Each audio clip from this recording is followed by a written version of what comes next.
Is the Holy Mary the Immaculate Conception? Let's discover it together. That? But where did they tell you that? In the brochures. How do you not see the supercherry?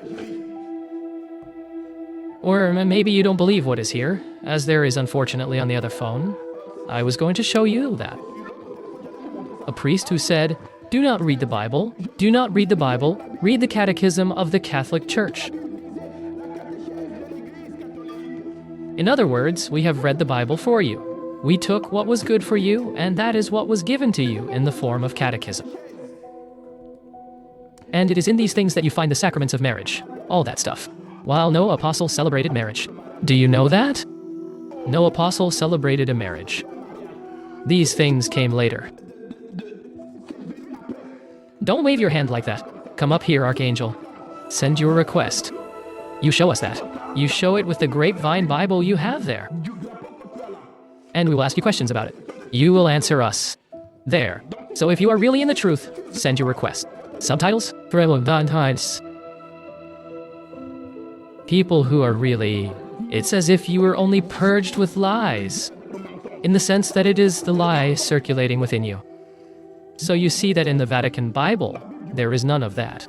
It is not written there. It is in the brochures that they told you that. So, I repeat. The trend intensified especially from an event that occurred in 1830. A daughter of charity, Catherine Labouré, had a vision of the Virgin Mary in Paris who asked to have a medal struck bearing the inscription, "O Mary conceived without sin."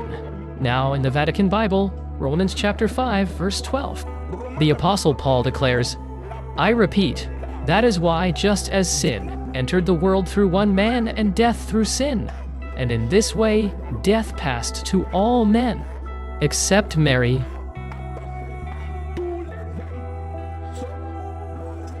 Immaculate Conception, that is not written.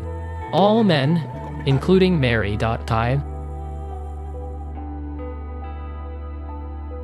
And the thing about corpses is that they do not rot there. That is contrary to dentistry.